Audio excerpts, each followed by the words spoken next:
வணக்கம் நேயர்களே, மீண்டும் ஒரு தொலைப்பாலம் நேரலை நிகழ்ச்சிக்கு உங்களை வரவேற்பதில் மிக்க மகிழ்ச்சி. நேயர்களே, ஒவ்வொரு வாரம் நம்மளுடைய தொலைப்பாலம் நேரலை நிகழ்ச்சியில் மக்களுக்கு பயன் தரக்கூடிய பல விழிப்புணர்வு நிகழ்ச்சியில் கொடுத்துட்டு வரோம். அந்த வகையில் இன்னைக்கு ஒரு சிறப்பான ஒரு நிகழ்ச்சி அப்படின்னு சொல்லலாம். எஸ்ஐஆர் அப்படின்னு இப்போது ரொம்ப ரீசெண்டாக நீங்கள் நிறைய கேள்விப்பட்டுகிட்டே இருப்பீங்க. வாக்காளர் சிறப்பு தீவிர திருத்தம் அப்படின்றது நடந்துட்டுருக்குது. அப்படின்னா என்ன பண்ணணும், நம்ம எஸ்ஐஆர்னால் என்ன புதுசாக சொல்கிறாங்களே அப்படின்னு சொல்லிட்டு நிறைய பேருக்கு டவுட் இருக்குது. இப்போ நம்ம பேர் ஆல்ரெடி இருக்குது வாக்காளர் பட்டியலில், நம்மளும் சேர்த்துக்கணுமா, இல்லைனா நம்ம வேற சேர்க்காம விட்டுடலாமா, என்ன பண்ணணும், எங்கேயாவது போகணுமா அப்படின்னு நிறைய டவுட்ஸ் மக்களுக்கு எல்லாருக்குமே இருக்குது. அதை பற்றி இன்றைக்கி நமக்கு விளக்கம் கொடுக்கறதுக்காக நம்ம கூட இணைகிறாங்க புதுச்சேரி துணை தொழிலாளர் ஆணையர் மற்றும் வாக்காளர் பதிவு அதிகாரி சந்திரகுமாரன் அவர்கள். வணக்கம். வணக்கம். வணக்கம் மேடம். அடுத்ததாக புதுச்சேரி வட்டாட்சியர் மற்றும் உதவி வாக்காளர் பதிவு அதிகாரி செந்தில்குமார் அவர்கள். வணக்கம். வணக்கம் சார். சார், உங்ககிட்ட ஃபஸ்ட்டு கொஸ்டின். சொல்லுங்கள். எஸ்ஐஆர் நான் சொன்ன மாதிரி எல்லாருக்குமே ஒரு டவுட் இருந்துகிட்டே இருக்குது. ஃபஸ்ட்டு எஸ்ஐஆர் அப்படின்னா என்னன்றதை ஒரு தெளிவான விளக்கம். Super madam. நான் முன்னாடி எஸ்ஐஆர்னு சொல்கிறதுக்கு முன்னாடி நம்மளுடைய தூர்தர்ஷனை பாராட்டணும்னு நினைக்கிறேன். ஏன்னா இது ஒரு சரியான சமயத்தில் 4ஆம் தேதி தான் ஆரம்பிச்சிருக்கோம். 6ஆம் தேதி கரெக்டாக நீங்கள் எங்களை கூப்பிட்டு இதை செய்யுங்க அப்படின்னு சொன்னீங்க. நீங்கள் எந்த அளவுக்கு கான்ஷியஸாக இருக்கிறீங்க, மக்களுடைய தேவைகளை அறிஞ்சு ரெஸ்பாண்ட் பண்ணுறீங்க பாருங்கள். That's very good. I place it on record. அது உங்கள் எல்லாருக்கும் வாழ்த்துக்கள். இப்போ எஸ்ஐஆர் அப்படிங்கிறத பற்றி நீங்கள் கேட்குறீங்க. பொதுமக்கள் நிறைய பேருக்கு இந்த மனசில் இந்த சின்ன சந்தேகமும் இருக்குது. இப்போ என்ன எஸ்ஐஆர்னால் ஒன்றும் இல்லைங்க, இது ஒன்றும் புதுசாக இருந்தோ இப்போ தான் செய்கிற மாதிரி இல்லை. 1951 நம்ம கிட்டத்தட்ட 8 தடவை இதை செஞ்சுருக்கோம். இது 9வது தடவை செய்கிறோம். இப்போ விசிபிலிட்டி அதிகமாக இருக்கிறதுனால, இன்ஃபர்மேஷன் டக்குன்னு ஒரு இடத்துலேருந்து இன்னொரு இடத்துக்கு போகிறதுனால இது ஒரு பெரிய விஷயமாக பேசப்படுது. உண்மையிலே பார்த்தீங்கன்னா இது 9வது முறை. இதுவே ஒரு ஆச்சரியமாக இருக்குல்ல. நிச்சயமா.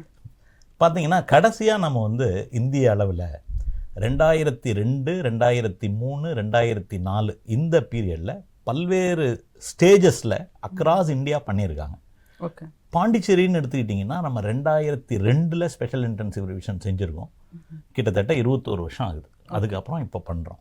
இந்த ஸ்பெஷல் இன்டென்சிவ் ரிவிஷன் முக்கியமான வேறுபாடு, அதுதான் நீங்கள் கேட்ட கேள்வியினுடைய சாராம்சமே. வழக்கமாக நம்ம பண்ணுறது சம்மரி ரிவிஷன் பண்ணுவோம், எல்லாருக்கும் தெரியும்.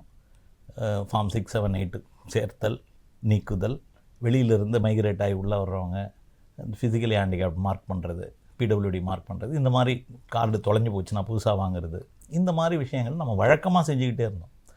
இப்போ என்ன பண்ணுறோம் அப்படின்னா 27 அக்டோபரில் எலக்ட்ரல் ரோலை ஃப்ரீஸ் பண்ணியிருக்காங்க. அதான் ஃப்ரீஸ் அப்படின்னா அதோடு நிறுத்தி வச்சுருக்காங்க. இனிமேல் யாரும் சேர்க்கவோ எதுவும் செய்ய முடியாது. ஃப்ரீஸ் பண்ணிவிட்டு அந்த 27ஆம் தேதி வரைக்கும் யாருடைய பெயரெல்லாம் நம்ம எலக்ட்ரல் ரோலில் இருக்கோ அவங்களுக்கு எனிமரேஷன் ஃபார்மை பிரிண்ட் பண்ணியிருக்காங்க. ஒரு எலக்டாருக்கு 2 எனிமரேஷன் ஃபார்ம் வரும். இந்த ஃபார்மை பொதுமக்கள்கிட்ட கொடுத்து அவங்களுடைய விவரங்களை மறுபடியும் வாங்கி புதியதாக ரோல் தயாரிக்கப்படுகிறது. இதுதாங்க முக்கியமான விஷயம்.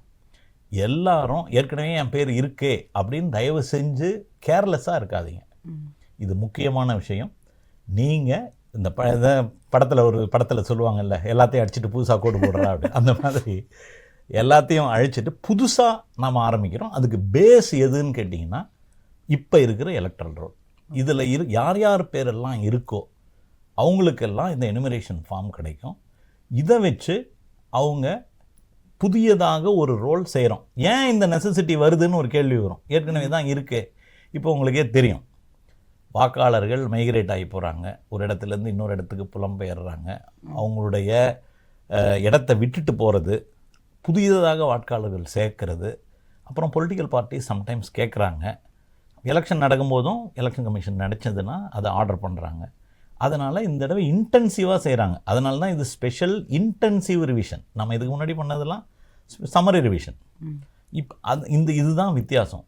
இதில் முக்கியமான இன்னொரு விஷயம் என்ன அப்படின்னா, எல்லாத்தையும் அழைச்சிட்டு புதுசாக ஆரம்பிக்குது. இதை தான் நான் மக்களுக்கு தெளிவாக சொல்ல விரும்புகிறேன். தயவுசெய்து உங்கள் ரோலில் இருந்ததுன்னா உங்களுக்கு எனிமரேஷன் ஃபார்ம் வந்துடும். எனிமரேஷன் ஃபார்ம் வந்துடுச்சுன்னா அதை ஃபில்அப் பண்ணி கொடுக்கணும். நீங்கள் கொடுத்துட்டிங்கனாலே உங்களுக்கு டிராஃப்ட் ரோலில் வந்துடும். வேறு எந்த டாக்குமெண்ட்டையும் நீங்கள் கொடுக்க தேவையில்லை. அதை பற்றி நம்ம பின்னாடி பேசலாம். ஓகே. ரொம்ப அழகாக தெளிவாக சொன்னீங்க சார். சார் உங்ககிட்ட சார் இப்போ சொன்னாங்க சுருக்குமுறை திருத்தம், இந்த சம்மரி ரிவிஷன்னு நம்ம வருஷம் அது ஒன்று பண்ணிகிட்ருக்கோம். அப்போவும் நம்ம வந்து நம்ம நேம் ரோலில் இருக்குதா இல்லைன்னா செக் பண்ணிக்கிறோம், புதுசாக ஆட் பண்ணுறவங்க ஆட் பண்ணுறோம்.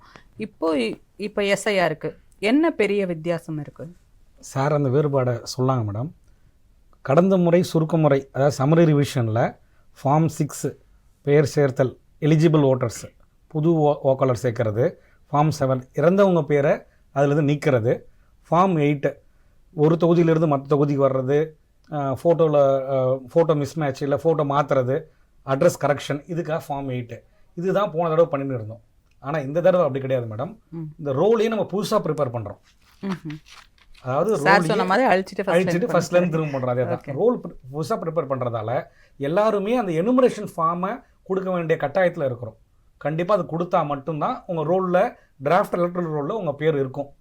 அதனால் அதை நீங்கள் ஊர்ஜிதப்படுத்திக்கணும். Okay sir.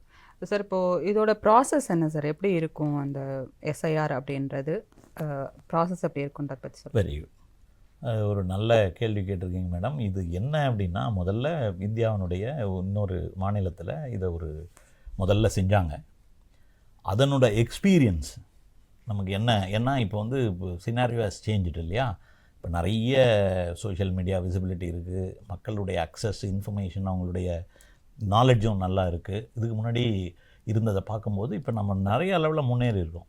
இப்போ அதனால் அந்த ஒரு மாநிலத்தில் செஞ்சதனுடைய எக்ஸ்பீரியன்ஸை வச்சுக்கிட்டு இப்போ 12 மாநிலங்கள் யூனியன் டெரிட்டரியில் இந்த தடவை இதை செய்கிறாங்க. இதை பல்வேறு கட்டங்களாக, ஃபேஸஸ்ன்னு சொல்கிறோம் இல்லையா, பல்வேறு கட்டங்களாக எலெக்ஷன் கமிஷன் வந்து சொல்லியிருக்காங்க. இதை உடனே ஆரம்பிக்கிறதுக்கு முன்னாடி ஒரு ட்ரைனிங் ஃபேஸ், ஒரு பிரிண்டிங் ஃபேஸ். இந்த ஃபேஸு 28 அக்டோபர்லேருந்து 3 நவம்பர் வரைக்கும் நடந்து முடிஞ்சிடுச்சுங்க. இதில் தான் நம்ம வந்து நேற்று கூட எங்களுடைய தலைமை தேர்தல் அதிகாரி நம்ம திரு ஜவஹர் ஐஏஎஸ் சாரும், எங்கள் கலெக்டர், மாவட்ட கலெக்டர் தேர்தல் அதிகாரி திரு குலோத்துங்கன் ஐஏஎஸ் சாரும் அந்த பத்திரிகை இதை நீங்களும் பார்த்துருப்பீங்க, அதில் சொன்னாங்க பிரிண்ட் பண்ணுறதுக்கான டைமு, எனுமரேஷன் ஃபார்ம்ஸ் ஃபில் பண்ணோம் இல்லையா, அதை பிரிண்ட் பண்ணுறதுக்கான ஃபார்ம் ரோலை ஃப்ரீஸ் பண்ணிவிட்டு, நான் ஏற்கனவே சொன்ன மாதிரி 27 அக்டோபரில் ஃப்ரீஸ் பண்ணிவிட்டு அந்த எனுமரேஷன் ஃபார்ம் பிரிண்டிங். அப்புறம் வாக்குச்சாவடி நிலை அலுவலர்கள், பிஎல்ஓன்னு சொல்கிறோம் இல்லையா, வீடு வீடாக வந்து உங்ககிட்ட கொடுக்குறாங்க இல்லையா, அவங்களுடைய ட்ரைனிங், அவங்களுக்கு ஒரு 2 ட்ரைனிங். அதுக்கப்புறம் கட்சிகளினுடைய ரெப்ரசன்டேட்டிவ்ஸ், பிஎல்ஏ பூத் லெவல் ஏஜென்ட்ஸ்ன்னு சொல்கிறோம், முகவர்கள். ஒவ்வொரு கட்சி அங்கீகரிக்கப்பட்ட கட்சி எல்லாருக்கும் கிடையாதுங்க. அதுதான் அதில் முக்கியமானது. எல்லா கட்சிக்கும் கிடையாது. பாண்டிச்சேரியை பொறுத்த வரைக்கும் 6 தேசிய கட்சிகளும் 3 மாநில கட்சிகளும் இருக்குது. இந்த 9 கட்சி அவங்களுடைய முகவர்களுக்கும், இது இல்லாமல் பொலிட்டிக்கல் பார்ட்டி லீடர்ஸ் அந்தந்த தொகுதி அளவில் நாங்கள் கண்டக்ட் பண்ணோம். எனக்கு 2 தொகுதி, எனக்கும் சாருக்கும் 2 தொகுதி, அது நான் கண்டக்ட் பண்ணேன். நம்மளுடைய தலைமை தேர்தல் அதிகாரியும் DEO district election officer Kulothungan சாரும் அவங்க லெவலில் அதுக்கு மேல் மட்டத்தில் இருக்கிறவங்களையும் கூப்பிட்டு ஒரு ஓரியன்டேஷன் கொடுத்தோம். இந்த பீரியட் வந்து பிரிண்டிங் அண்ட் ட்ரைனிங் பீரியடில் போச்சுங்க. அதுக்கடுத்து இப்போ நடக்கிற பீரியட் வீடு வீடாக போய் எனுமரேஷன் பண்ணுற பீரியட். இது 1 மாதம் நடக்குதுங்க. 4ஆம் தேதி நவம்பர் மாதம் ஆரம்பிச்சது, 4ஆம் தேதி டிசம்பர் மாதம் முடியுது. இந்த ஃபேஸில் இந்த எனுமரேஷன் ஃபார்ம்னு நம்ம சொல்கிறத வீடு வீடாக போய் டிஸ்ட்ரிபியூட் பண்ணுறோம். யாரெல்லாம் எனுமரேஷன் ஃபார்மை ஃபில்லப் பண்ணி திருப்பி கொடுக்குறாங்களோ அதை எல்லாத்தையும் வச்சு டிராஃப்ட் ரோலை நம்ம 9 டிசம்பரில் பப்ளிஷ் பண்ண போகிறோம். நல்லா ஞாபகம் வச்சுக்கிங்க, ஏற்கனவே என்னுடைய பெயர் அந்த ரோலில் இருக்குது, அதனால் இப்பயும் வந்துரும்னு தயவு செஞ்சு நினைக்காதீங்க. நான் ஏற்கனவே சொன்ன மாதிரி க்ரைட்டீரியா என்ன அப்படின்னா, இப்போ கொடுக்குற எனுமரேஷன் ஃபார்மை ஃபில்லப் பண்ணி எந்த ஆவணத்தையும் நீங்கள் திருப்பி கொடுக்க தேவையில்லை. சார் ஆல்ரெடி செந்தில் சார் அழகாக சொன்னாங்க, வெறும் ஃபார்மை ஃபில்லப் பண்ணி பூர்த்தி செஞ்சு திருப்பி கொடுத்துட்டிங்கனாலே உங்களுடைய பேரை டிராஃப்ட் ரோலில் பப்ளிஷ் பண்ணிவிடுவோம். அது 9ஆம் தேதி நடக்குதுங்க, டிசம்பர் மாதம். அதில் இப்போ அந்த டிராஃப்ட் ரோல் பப்ளிஷ் பண்ண உடனே அதுக்கு கிளைம்ஸ் அண்ட் அப்ஜெக்ஷன் வரும் இல்லையா. அது மட்டும் இல்லாமல் கொடுத்ததில் இப்போ ஒருத்தர் கொடுக்குறாரு, அவருடைய தரவுகள் அந்த 2002 ரோல், நம்ம அதை பற்றி பேச போகிறோம், ஒத்து போகலை, இல்லை அவர் கொடுக்கவே இல்லை அப்படின்னா அவருக்கும் நோட்டீஸ் போகும். அவங்கள நாங்கள் கூப்பிட்டு விசாரிச்சுட்டு உரியவர் என்றால் சேர்த்துக்கொள்வோம். சரிங்களா? அந்த ஃபேஸு உங்களுக்கு வந்து 9th டிசம்பர்லேருந்து 8 ஜனவரி வரைக்கும் நடக்கும். ஓகே. இது மட்டும் இல்லாமல் இப்போ ஆட்டோமேட்டிக்காக ஒரு கேள்வி நீங்கள் கேட்பீங்க, நான் இப்படி சொன்னேன்னா என்ன அப்போ இதில் இருக்கிறதுனா இப்போ 18 வயசு இப்போ நிரம்புது, அவன் வரான், அவனை சேர்க்க மாட்டிங்களான்னு கேட்பீங்க. இல்லை, அவங்களையும் சேர்ப்போம். நேற்று எங்களுடைய தலைமை தேர்தல் அதிகாரி மிக தெளிவாக சொல்லியிருக்கிறார். 30 ஃபார்ம் 6 எடுத்துக்கிட்டு வருவாங்க வீட்டுக்கு. ஃபார்ம் 6 செந்தில் சார் சொன்ன மாதிரி சேர்ப்பதற்கான ஃபார்ம். 18 வயசு நிரம்பியவர்கள் எல்லாம் ஃபார்ம் 6 கொடுக்கலாம். ஓகே. தகுதி எந்த தேதி, நமக்கு எப்போதுமே ஒரு ரோலை நம்ம ஒரு குறிப்பிட்ட தேதி, அந்த குவாலிஃபைங் டேட்டுன்னு சொல்லுவோம், அதை அடிப்படையாக வச்சு தான் செய்கிறோம் இல்லையா? இந்த திருத்தத்தை பொறுத்த வரைக்கும், ஸ்பெஷல் இன்டென்சிவ் ரிவிஷனை பொறுத்த வரைக்கும் 1/1/2026 தான் தகுதியான நாள். யாருக்கெல்லாம் 1/1/2026 உங்களுக்கு வந்து 18 வயசு பூர்த்தி ஆகுதோ அவங்கெல்லாம் எலிஜிபிள் கேண்டிடேட்ஸ், எலிஜிபிள் ஓட்டர்ஸ், அவங்க அப்ளை பண்ணலாம். அதுக்கப்புறம் சப்சிக்வெண்ட்டாக இருக்கிற அந்த குவார்ட்டர்லி குவாலிஃபைங் டேட்ஸு எலெக்ஷன் கமிஷனில் அமெண்ட் பண்ணியிருக்கிறாங்க லாவை, ஒரு 2 வருஷமாக இருக்குதுன்னு வச்சுங்களேன். அந்த தேதியில் குவாலிஃபை, அதாவது 26 ஃபுல்லாக குவாலிஃபை ஆகிறவங்க எல்லாருமே ஃபார்ம் 6 கொடுக்கலாம். அந்த ஃபார்ம் 6 கிளைம் இந்த அப்ஜெக்ஷனுக்கு அதே மாதிரி 9 டிசம்பர்லேருந்து 31 ஜனவரி வரைக்கும் டைம் இருக்குது. ஓகே.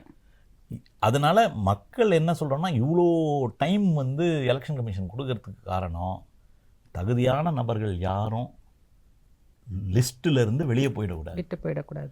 நம்ம அது எவ்வளோ முக்கியத்துவம் கொடுக்குறாங்க பாருங்கள். அதாவது கிட்டத்தட்ட மோர் தென் அ மந்த்.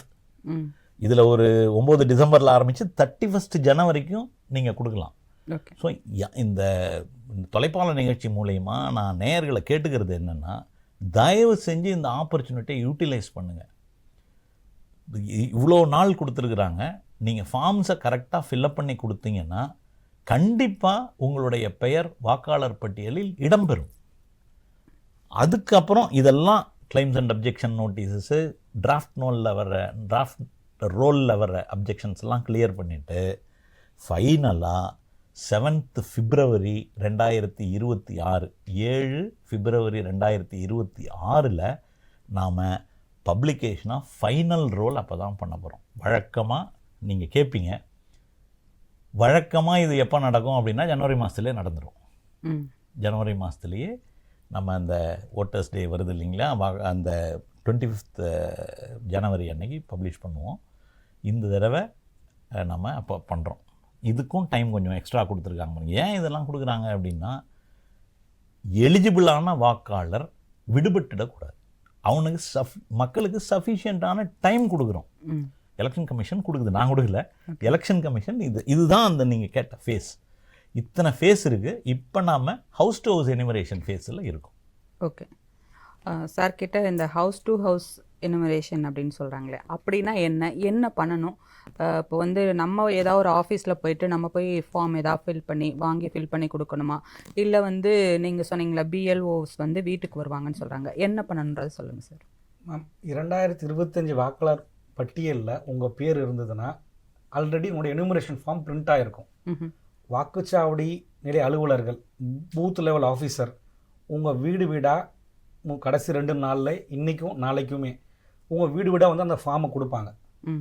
அந்த ஃபார்ம் கொடுக்கும்போதே உங்கள்கிட்ட கொடுத்துட்டாங்கன்ற அத்தாச்சி அவங்க வாங்கிக்குவாங்க. அடுத்தது அது பூர்த்தி செய்வது சம்மந்தமாக உங்களுக்கு ஏதாவது சந்தேகம் இருந்தால் திரும்ப நீங்கள் அந்த பிஎல்ஓவை தொடர்பு கொண்டு எப்படி ஃபில் பண்ணணும்னு அவர்கிட்ட கேட்டுக்கலாம். இல்லை உங்களுக்கு தெரியணும்னா முதல்ல பென்சிலில் நீங்கள் ஃபில் பண்ணிட்டு வந்துட்டிங்கன்னா அதில் தவறான பகுதி இடம்பெறாது. உங்கள் வாக்குச்சாவடி நிலைவர் உங்கள் வீட்டுக்கே வந்து அந்த ஃபார்மை எப்படி ஃபில் பண்ணணுன்றத உங்களுக்கு சொல்லி தருவார்.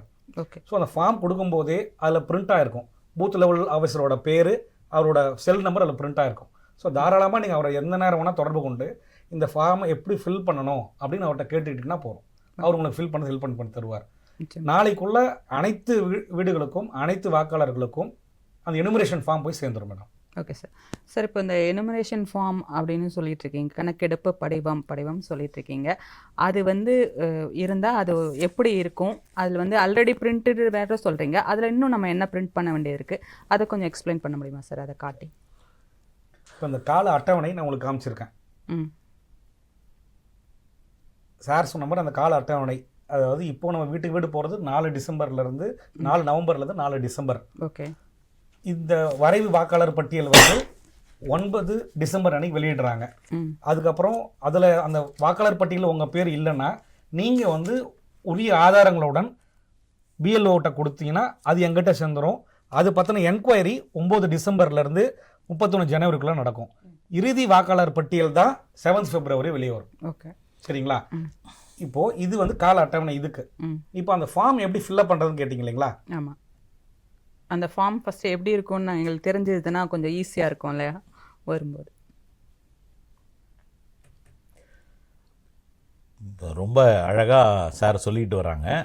இப்போ இந்த கணக்கெடுப்பு படிவம்னு சொல்கிறோம், அதுதான் வந்து எனுமரேஷன் ஃபார்முங்க. இந்த எனுமரேஷன் ஃபார்மில் வந்து ரஃபாக சொன்னோன்னா, இப்போ ஒரு ஃபார்ம் போடுவார், அதில் வந்து முன்னாடியே வாக்காளருடைய தரவுகள், அவங்களுடைய டேட்டா வந்து மேலே வந்துடும். அதில் பார்த்தீங்கன்னா அவங்களுடைய வாக்காளர் பெயர், அவர் எந்த பாகத்தில், அதெல்லாம் அதில் வந்துடும். கியூஆர் கோடோட ஃபோட்டோ இருக்கும். இப்போ வாக்காளர் என்ன செய்யணும் அப்படின்னு சொன்னீங்கன்னா, ஒரு கலர் ஃபோட்டோ ஒயிட் பேக்ரவுண்டில் எடுத்து புதுசாக அதில் ஒட்டணும். அது ஒரு ஸ்க்ரீனில் தெரியுற அந்த அது வந்து அதுக்கு கீழே இருக்கிறதுன்னு வச்சுக்கோங்களேன். அதில் தான் வந்து அது வருது. இதுதான் இதோ இருக்குது பாருங்களேன், இதுதான் ஃபார்மு. இதில் ஆல்ரெடி ஒரு வாக்காளருடைய டீட்டெயில்ஸ் இருக்குது, நம்ம அதை விட்டுருவோம். இதுதான் நான் சொன்னது. இந்த இடத்துல அவங்க வந்து ஃபோட்டோ ஒட்ட வேண்டியிருக்கும். இப்போ இதுக்கு கீழே இருக்கிறது நமக்கு அதில் கீழே இருக்குது, அதில் இருக்குது. இது ப்ரீ பிரிண்டடாக வர்றது அதை காட்டல. அதுக்கு கீழே இருக்கிற படிவம் வந்து இதோ இங்கே வச்சுருக்காரு பாருங்கள், அதுதான் உங்கள் ஸ்க்ரீனில் தெரியுது, நல்லா பார்க்கலாம். மேலே எந்த வாக்காளருடைய பதிவுகள் இருக்குதோ அதுக்கு கீழே இருக்கிற இடத்துல அவருடைய பிறந்த தேதியை சொல்லணும், அவருடைய ஆதார் எண் அதை சொல்லணும். ஆதார் எண் வந்து அவசியம் இல்லை, கம்பல்ஷன் இல்லை, கேட்கல, நீங்கள் விருப்பப்பட்டால் கொடுக்கலாம். மறுபடியும் எங்களுடைய தலைமை தேர்தல் அதிகாரி அதை எம்ஃபசைஸ் பண்ணியிருக்காங்க. அதனால நானும் ஐ வாண்ட் டு எம்ஃபசைஸ். அடுத்து கைபேசி எண் கொடுங்க, உங்களுடைய தந்தை அல்லது பாதுகாவலர் பெயர். இந்த எங்கெல்லாம் நீங்கள் இந்த ஃபார்ம்னு இல்லைங்க, பொதுமக்களே நண்பர்களே, எந்த ஃபார்ம்லையும் இந்த மாதிரி பார் போட்டு 2 ஆப்ஷன் இருந்ததுன்னா நீங்கள் ஏதாவது ஒன்றை ப்ராப்பராக சூஸ் பண்ணணும். தந்தை அப்படின்னா தந்தையை டிக் பண்ணணும், பாதுகாவலர்னா பாதுகாவலரை டிக் பண்ணணும். ஏன்னா இந்த டேட்டா என்ட்ரி பண்ணும்போது எதுவும் தவறு வந்துடக்கூடாது. ஏன்னா லட்சக்கணக்கில் நம்ம வந்து டேட்டா என்ட்ரி பண்ண போகிறோம். அதனால் உங்கள் சைட்லேருந்து இதை நான் ஒரு வேண்டுகோளாக உங்களிடம் வைக்கிறேன், ப்ராப்பரானதை டிக் பண்ணுங்கள். தந்தை அப்படின்னா தந்தை, அவருடைய பெயர் டிக் பண்ணிவிட்டு இந்த அந்த பக்கம் போட்டுடுறீங்க, அதை எழுதுறீங்க. அடுத்து அவர் தந்தையனுடைய எப்பிக் நம்பர், எப்பிக்னா ஒன்றும் இல்லைங்க, ஓட்டர் கார்டுன்னு சொல்கிறோம் இல்லையா, அதான் எப்பிக். அந்த எலக்ட்ரல் ஃபோட்டோ ஐடென்டி கார்டு, அந்த எப்பிக் எண் இருந்ததுன்னா, நம்பர் இருந்தால் எழுதுங்க. அப்புறம் தாயார் பெயர், அம்மாவோட பேர், அவங்களுடைய எப்பிக் நம்பர் இருந்ததுன்னா எழுதுங்க. துணைவர் பெயர், இது வந்து ஜெண்டர் நியூட்ரல் டேர்ம். ஸ்பௌஸ், கணவனாக இருந்தால் மனைவியோட பெயர், அவங்களுடைய மனைவியினுடைய எப்பிக் நம்பர். மனைவியாக இருந்தால் கணவனுடைய பெயர், கணவனுடைய எப்பிக் நம்பர். இந்த டேட்டாவை அந்த மேலே யாருடைய பேர் இருக்கோ அவங்க இந்த டேட்டாவை கொடுத்துடணும். இதுக்கு அப்புறம் தான் இந்த கொஸ்டினே வருது, முக்கியமானதே இதில் தான் வருது. அதுக்கு அடுத்தது போங்களேன் சார், இப்போது திருமணம் மாணவர்களும் வந்து தந்தையார் பேரும் தாயார் பேரும் கணவர் பேரும் மனைவி பேரோ போடணுமா? எல்லாம் ஒரு இண்டிவிஜுவலுக்கு இதில் இருக்கிற எல்லாத்தையுமே நீங்கள் கொடுக்கலாம். ஒரு நம்ம பொண்ணுன்னு எடுத்துப்போம். இப்போ ஒரு திருமணமான பெண், அவங்க தந்தை பெயர், தாயார் பெயர், கணவர் பெயரை கொடுத்தா போதும். ஓகேங்களா? ஆனால் எல்லாருமே தந்தை தாயார் பெயர் கொடுக்கணும். கொடுக்கறது நல்லது. பொதுவான எப்போதுமே இந்த மாதிரியான விஷயங்கள்ல ஒரு தம்பு ரூல் மாதிரி நம்ம சொல்ல முடியாது.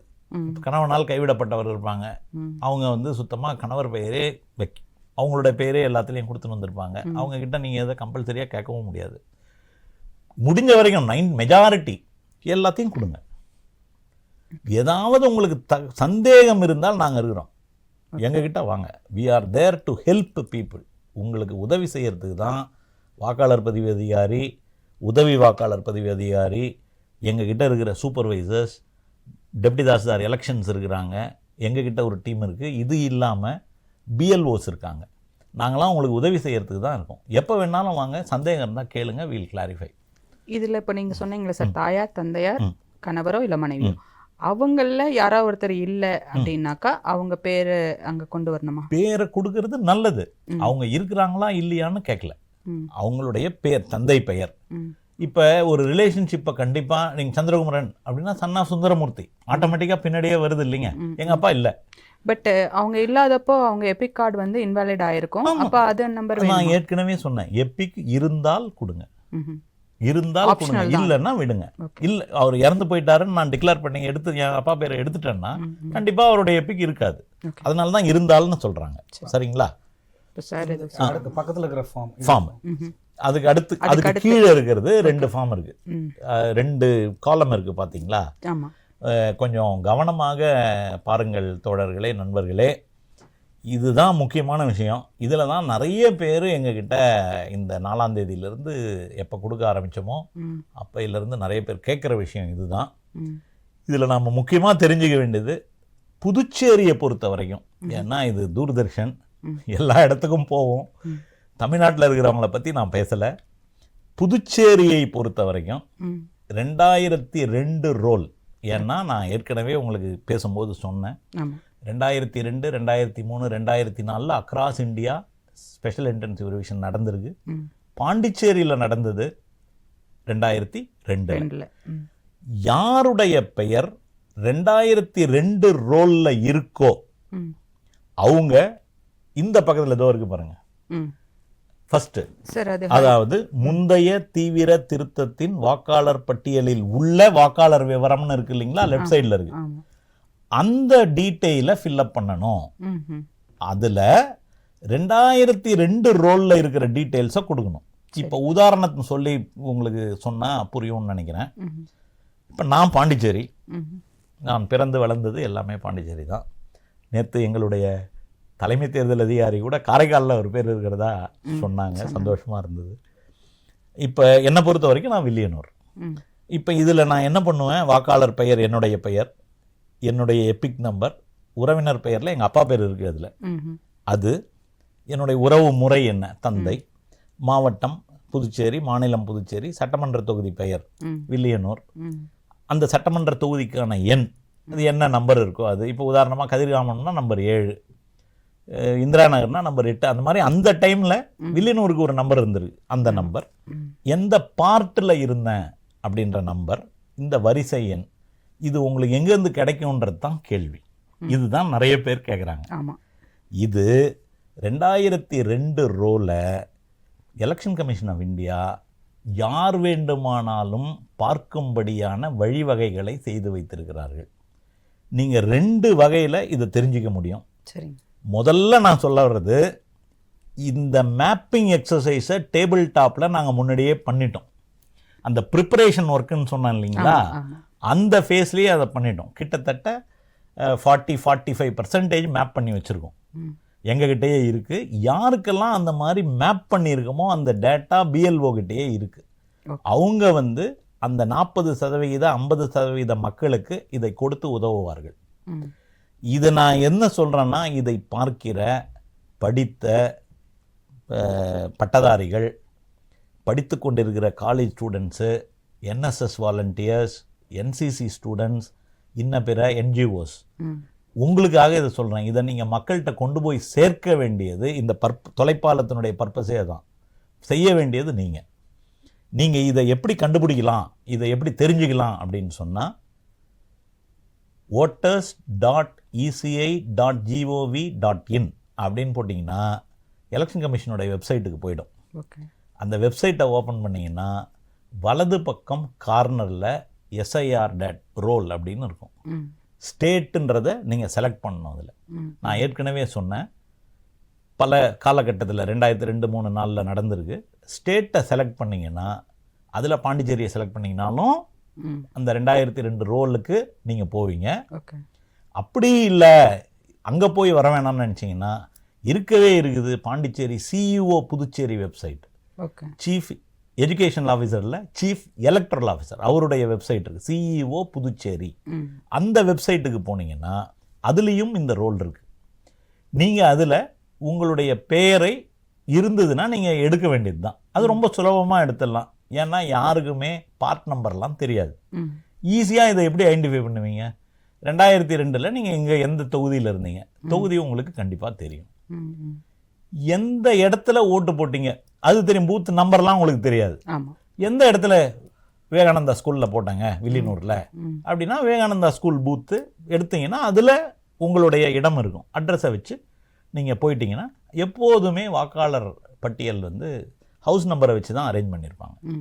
அந்த தெருவில் 1, 2, 3, 4 ஹவுஸ் நம்பர் இருக்கும். உங்கள் வீட்டுக்கு போனீங்கன்னா உங்களுடைய எல்லா பட்டியலும் இருக்கும்.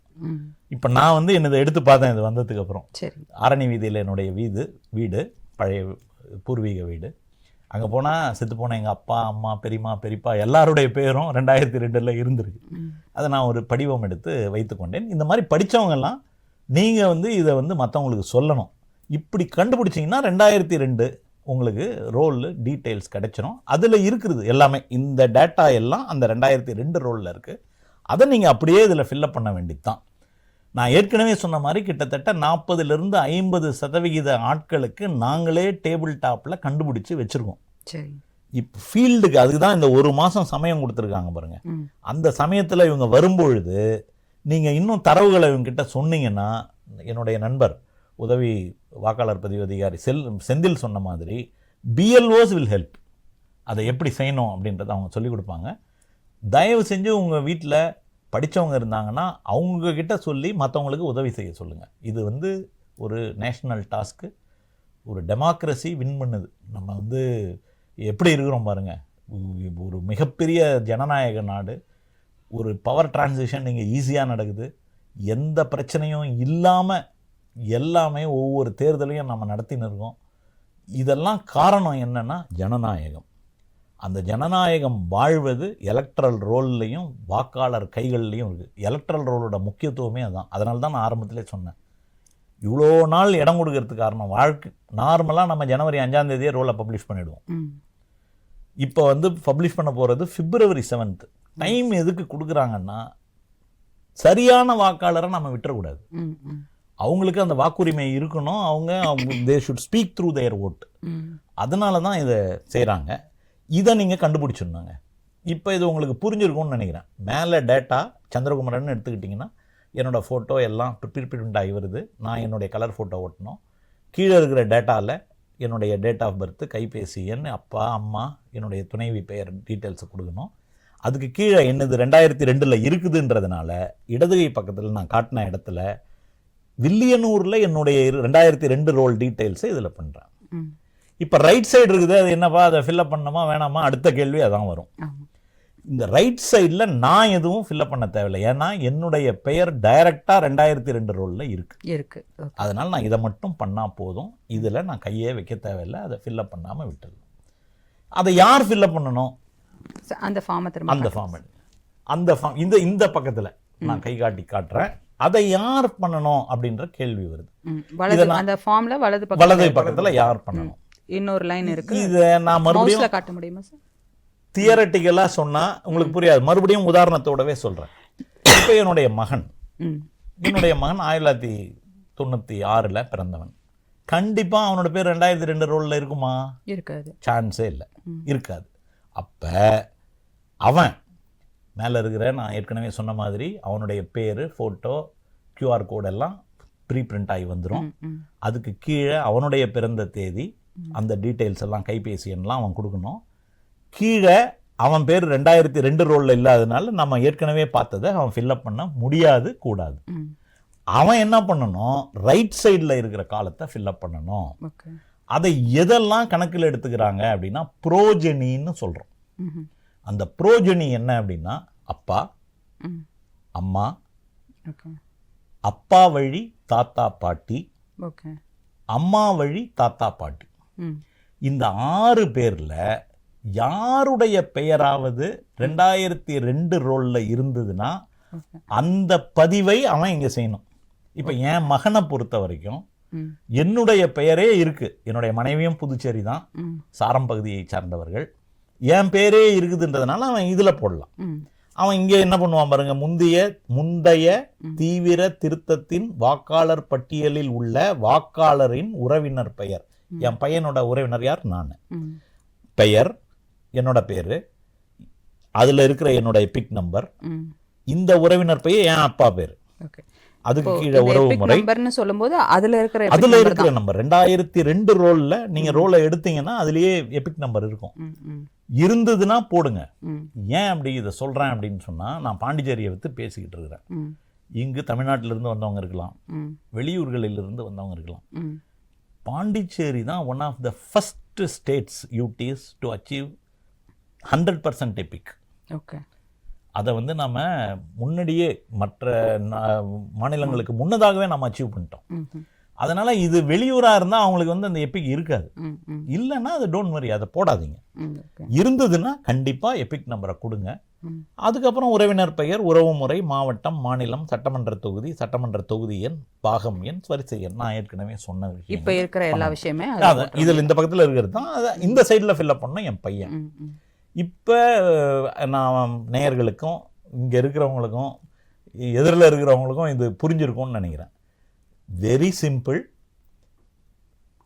மேலே ஒருத்தவங்களுடைய டேட்டா வருது, ஃபோட்டோவோட QR கோடோட.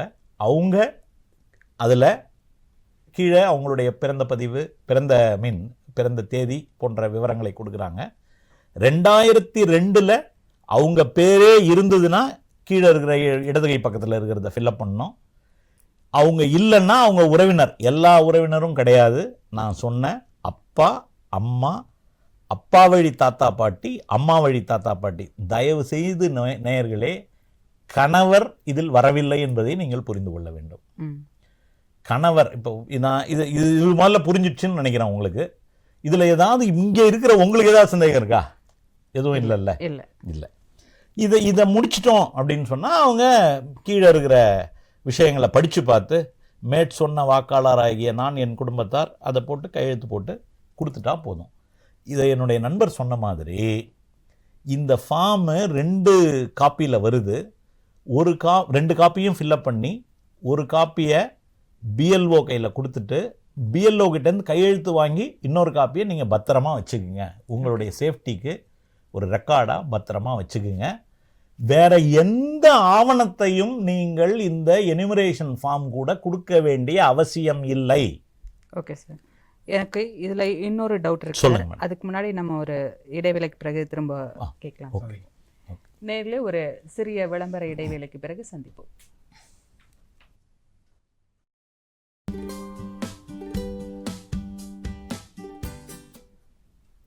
நேரில் இன்றைக்கு நம்மளுடைய தொலைப்பாளம் நேரலை நிகழ்ச்சியில் SIRனு சொல்லக்கூடிய வாக்காளர் சிறப்பு தீவிர திருத்தம் பற்றி நம்ம பேசிகிட்டு இருக்கோம். உங்களுக்கு கூட சந்தேகங்கள் இருக்கலாம், நீங்களும் அழைக்கலாம். அழைக்க வேண்டிய எண்கள் 22756662, இன்னொரு நம்பர் 22722488. செந்தில் சார், எனக்கு உங்ககிட்ட இன்னொரு டவுட்டு.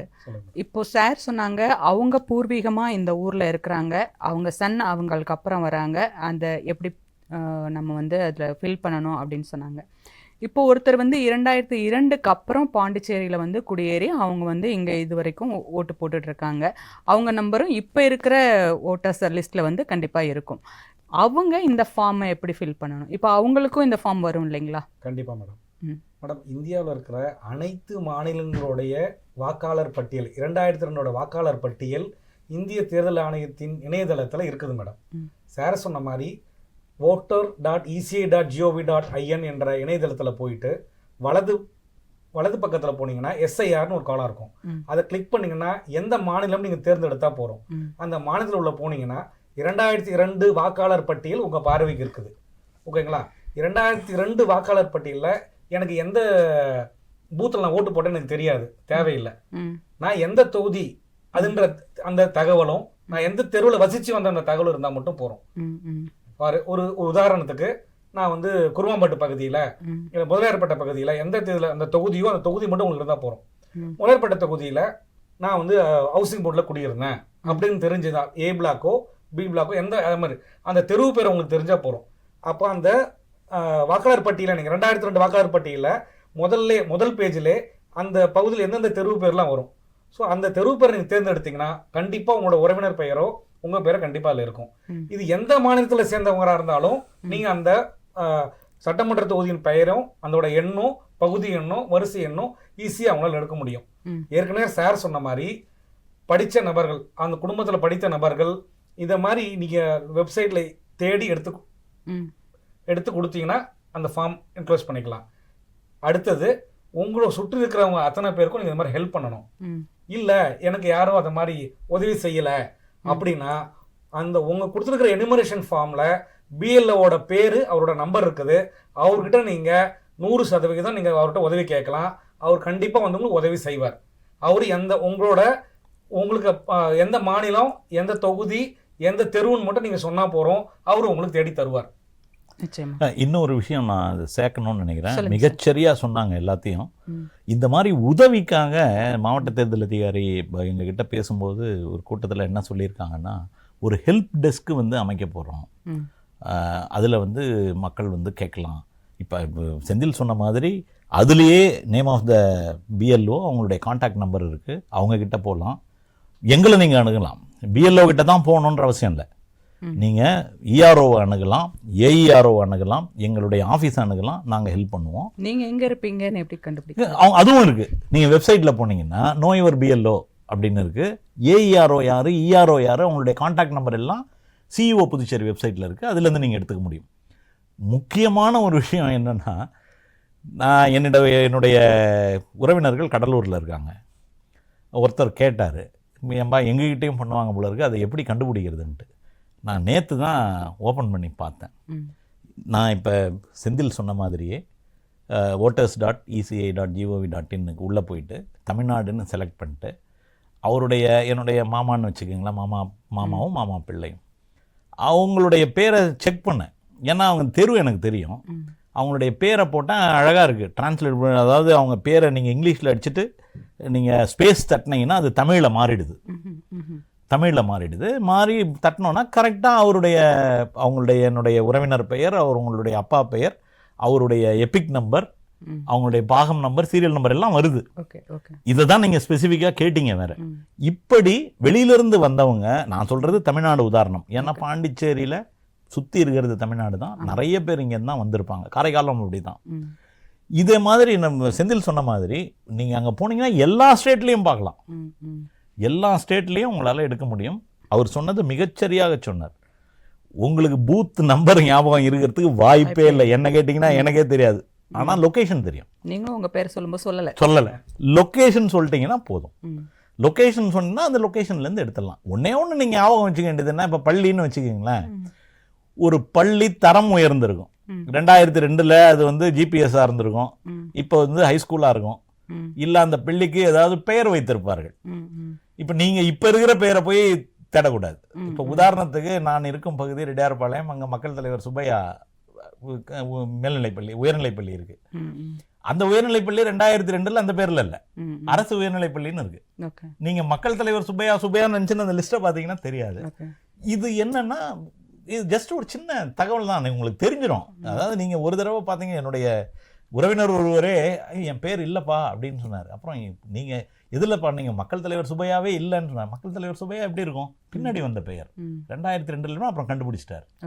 ஸோ இதெல்லாம் ப்ராக்டிக்கலாக நமக்கு வந்து கிடைக்கிற அனுபவம். ஆக்சுவலாக நீங்கள் ப்ராக்டிக்கலாக பார்த்துட்டீங்க, அதனால நீங்கள் வந்து இதுதான் டவுட்ஸாக வரும் எங்களுக்கு. இப்போ வந்து அவங்க ஒரு வாக்காளர் வந்து அவங்களோட பிஎல்ஓ தொடர்பு கொள்ள முடியல, இல்லை எங்களை தொடர்பு கொள்ள முடியல, எங்கள் நம்பர் கிடைக்கல அப்படின்னா பிஎஸ்என்எல்லோட இலவச கட்டண தொலைபேசி எண் 1950 1950 1950 இந்த நம்பருக்கு டோல் ஃப்ரீ நம்பருக்கு போட்டிங்கன்னா உங்கள் பேர், உங்கள் ஃபோன் நம்பர் கொடுத்துட்டு எனக்கு இந்த டேட்டா என்னை காண்டாக்ட் பண்ண சொல்லுங்கன்னு சொல்லிட்டா போகிறோம்.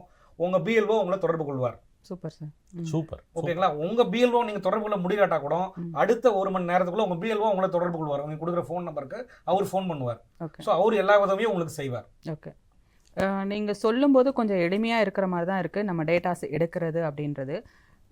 எல்லார் வீட்லேயும் இப்போ எல்லாருமே படிச்சிருக்காங்க, எல்லாருக்குமே நிறைய இன்டர்நெட் யூஸ் பண்ணுறாங்க. அப்படி இருந்தால் கூட இப்போ இன்னுமே சில பேர் வந்து இன்டர்நெட் யூஸ் பண்ண தெரியாமல் கொஞ்சம் பெரியவங்க அந்த மாதிரி இருக்கிறவங்க இருக்க தான் செய்கிறாங்க. எனக்கு என்ன டவுட்னா, இந்த வித்தின் 1 மந்த்துக்குள்ளே இது எல்லாத்தையும் முடிச்சிட முடியுமா? ஒரு பிஎல்ஓ வந்து ஒரு வீட்லேயும் இவ்வளோ நேரம் ஸ்பெண்ட் பண்ணாங்கன்னா அவங்க வந்து பண்ண முடியுமா? இல்லை நீங்கள் வந்து இப்போது சார் நீங்கள் பேசும்போது சொன்னீங்க காலேஜ் ஸ்டூடெண்ட்ஸு அப்புறம் வந்து என்எஸ்எஸ் அந்த மாதிரி இருக்கிறவங்களாம் பண்ணலாம். அந்த மாதிரி யாராவது வாலண்டியர்ஸ் வந்து நீங்கள் பண்ணியிருக்கீங்களா சார்? சொல்லுங்கள். வாலண்டியர்ஸ் வந்து ஆல்ரெடி என்கேஜ் பண்ணியிருக்காங்க. இந்த எனுமரேஷன் ஃபார்ம் கொடுக்கறதால அவங்க வந்து இப்போ சில இடத்துல வாலண்டியர்ஸ் இல்லாமல் இருப்பாங்க. பட் இந்த வாலண்டியர்ஸ் வந்து 5ஆம் தேதியிலேருந்து இல்லை 7ஆம் தேதியிலேருந்து கண்டிப்பாக அந்தந்த இது போவாங்க. என்னோட வேண்டுகோள் என்னென்னா, ஒரு அப்பார்ட்மெண்ட்டு இல்லை ஒரு ரெசிடென்ட் வெல்ஃபேர் அசோசியேஷன் அந்த மாதிரி ஒரு குடியிருப்பு பகுதியில் இருக்கிறவங்க யாரை விஷயம் தெரிஞ்சவங்க, சார் சொன்ன மாதிரி இது ஒரு நேஷ்னல் டாஸ்க்ன்றதால தன்னுடைய சார்ந்த பகுதி முன்னேற்றத்திற்காக நலனுக்காக இதை ஒரு சேவையாக எடுத்துக்கிட்டு ஒரு ஒரு ஒரு கம்ப்யூட்டர் வச்சுக்கிட்டு யாரெல்லாம் வேணும் வாங்க, ஒரு அப்பார்ட்மெண்ட்டில் வாங்க உட்காருங்க, 50 பேருக்கு அப்படியே டேட்டா எடுத்து கொடுக்கறதுங்கிறது அவருக்கு ஒரு 10 நிமிஷத்து வேலை. ஒரு ஒரு ஒரு வாக்காளருக்கு அவர் அதிகபட்சம் 1 நிமிஷத்துல 2 நிமிஷத்துல அவர் அந்த டேட்டாவை தரவுக்கு எடுத்து தர முடியும். அதே மாதிரி சில பேர் பொறுப்பு எடுத்துக்கணும், வேற எதுவும் கிடையாது. Okay sir. சார் இப்போ நீங்கள் இந்த ஃபார்ம் பற்றி சொல்லிட்டு இருந்தீங்களா, அது மறுபடியும் ஒரு முறை சொல்ல முடியுமா சார்? இப்போ நீங்கள் உங்களுடைய இதை சொன்னீங்க, அது வந்து எந்த பக்கம் இருக்குது அப்படின்றதையும் உங்களுடைய சன்னுக்காக சொன்னீங்களா, அந்த டீட்டெயில்ஸ் கொஞ்சம் நான் இப்போ மறுபடியும் சொல்கிறேன். என்னுடைய பேரை முதல்ல எடுத்துப்போம். சந்திரகுமரன் அப்படின்னா என்னோட அந்த எனுமரேஷன் ஃபார்மில் சந்திரகுமரனோட டீட்டெயில்ஸ், அவருடைய ஃபோட்டோ, QR கோடு வந்துடுது. நான் செய்ய வேண்டியது என்னுடைய கலர் ஃபோட்டோ ஒயிட் பேக்ரவுண்டில் எடுத்து ஒட்டணும்.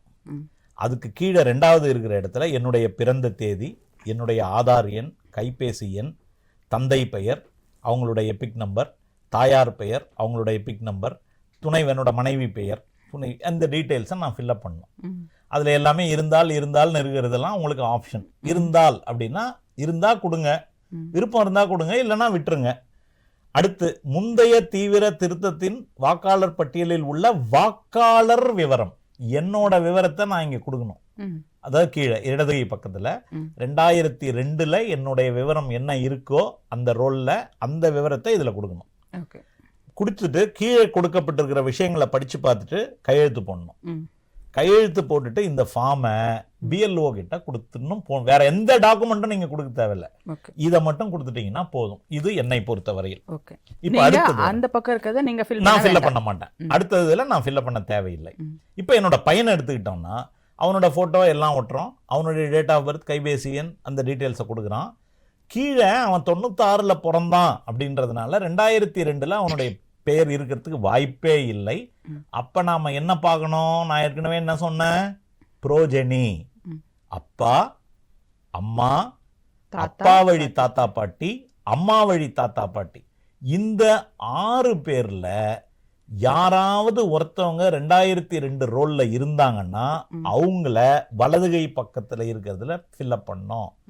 அது என்னுடைய பையனுடைய விவரம் அல்ல, பையனுடைய அப்பா, அதாவது என்னுடைய விவரத்தை அவன் ஃபில்அப் பண்ணோம்.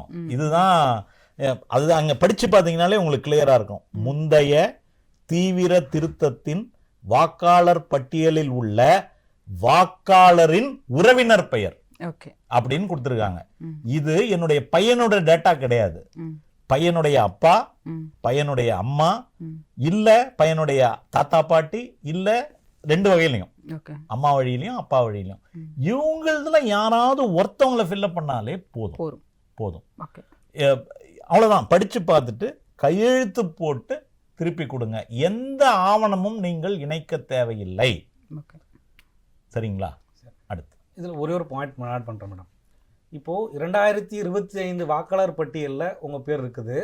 அதே முகவரியில் நீங்கள் 2002க்கு முன்னாடி அங்கே தான் இருக்கிறீங்கன்னா கண்டிப்பாக BLO சார் சொன்ன மாதிரி ஆல்ரெடி உங்கள் டேட்டாவை அவர் மேப் பண்ணிட்டார். மேப்னா ஆல்ரெடி உங்கள் டேட்டாவை அவர் வச்சிருக்கிறார். நீங்கள் அதை தேட வேண்டிய அவசியம் இல்லை.